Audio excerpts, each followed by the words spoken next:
Hello everyone, today we're working on stretches. Stretches, you got to see stretches as maturing in life, understanding that life has a lot of unexpected events and you have to allow your body to go to these places. Like your mind could go places, your feelings could go places, your body could go different places, and it's gone there so many times that it knows what to do in these stretched areas of itself. That enables you so that when there's a critical surprise in your day, your body, your mind, your feelings have gone there before.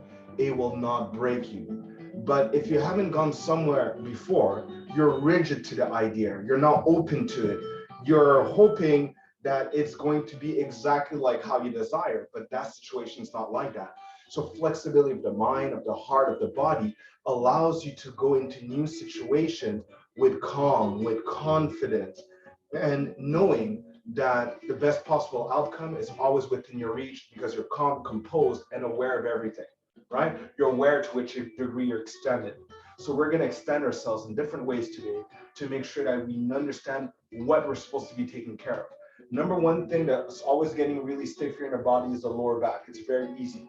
So one thing I could do here is practice standing up, just feeling this area in my body right here and feeling that area, if there's tension in it, and how it's being relieved when I'm relaxing my leg. I'm relaxed. See, I'm relaxed. I could breathe.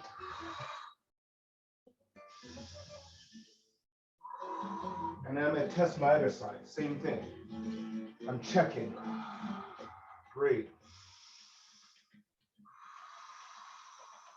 I'm testing my lower back. So yesterday we worked with preventing lower back, but now it's another way of preventing lower back. So I could have even said this is lower back part two. See here, another thing that could build up tension in that area.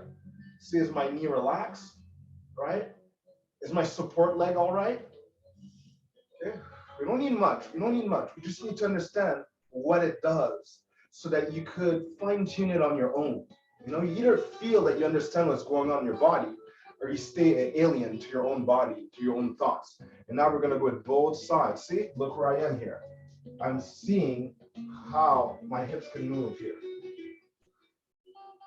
I'm just testing my range.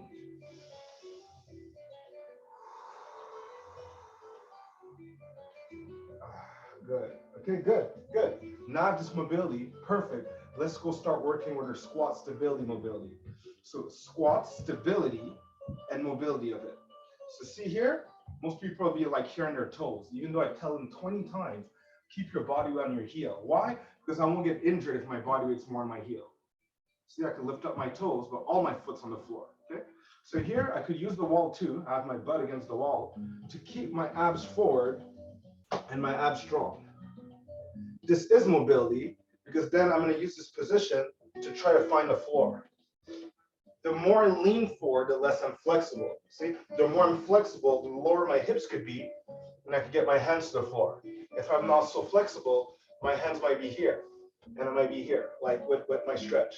But everyone's going to have to find the lowest point that they could bring their hips to, which is going to open up their hips eventually.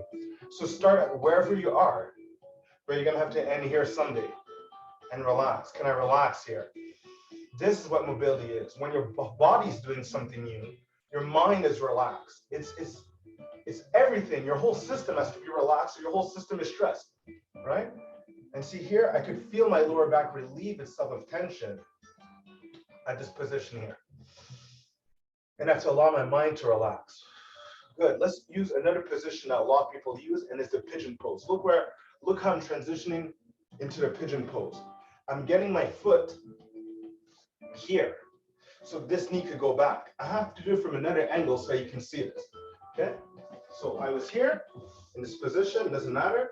I'm just gonna bring in my foot and bring out the other. Imagine a clown under your bed pulling your foot. See, my leg being pulled back changes the angle of my body. People still try to lean forward. I'm not leaning forward. I pulled back my foot. It changed the angle of my body. And here, I could try to play with my posture. I'm feeling my abs here. And back down.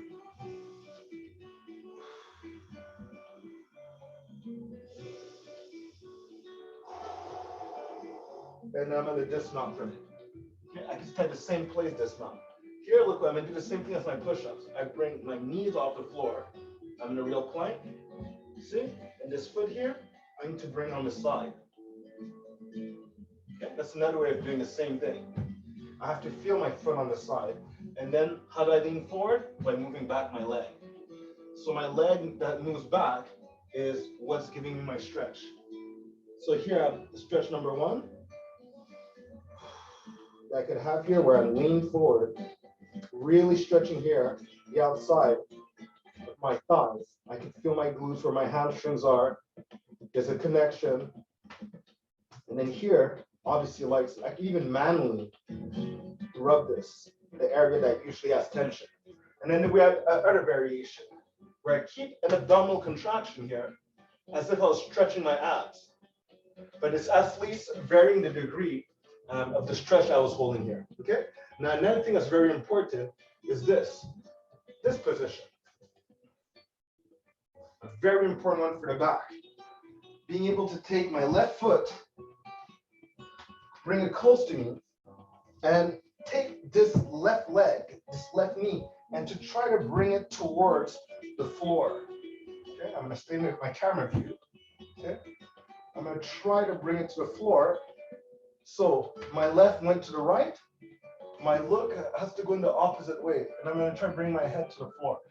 My trick here is I just have my hand over, and I'm gonna try to bring my head to the floor, which is really tough.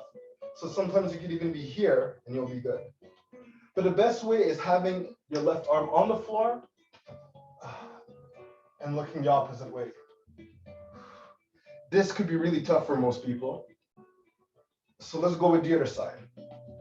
You have to go with caution. So here, knee up, I bring it over, and I try looking the other way. This way. That is so my limit. Oh my goodness. I'm at a vulnerability point right now. If I stretch any more than this, I could pull something, but I could feel the difference, right? Oh, that felt good. Felt really good. Amazing, I loved it. Okay, nice. So now we have done this, we're gonna practice something else. Just the mobility of bringing one knee close to you and bring up the other one and switch it.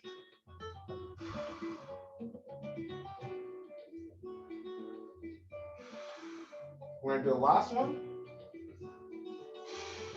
It's gonna pull here and the leg that's on the floor under your hips, okay? Last thing we're gonna do, if you can, you're gonna try holding the big toe and winding up your hips as if you're trying to get your knees to the floor, okay? This helps liberate tension that you have in your lower back, okay? So this is like when we're sitting and we're opening up our hips in our squat. Look, you're doing the same thing right now. And when you're in tension, this is just what you do. You just go and you roll around your body, right? Oh, this feels so good in my inner thighs. Oh my goodness. Oh, beautiful. Okay, good. Next, let's go on the stomach. Let's practice the same thing of keeping abdominal contraction as I'm allowing my back to stretch. Notice I did not hyperextend my arms completely. Yeah, I'm staying where I feel good, right? And back down. One more time. I feel good right here. And my arms have to work. My triceps have to work to stay here because my arm's not fully extended. And in here, what will feel good here? This. Oh my goodness, I feel it. Oh, so good. My forehead will come to the floor.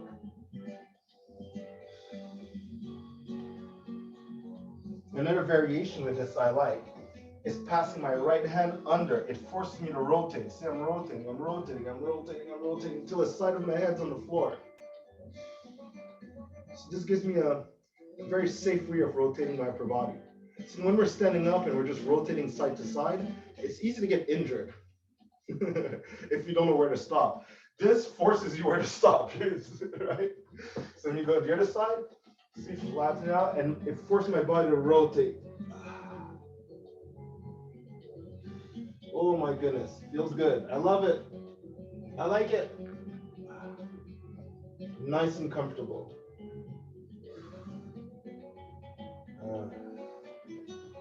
Nice.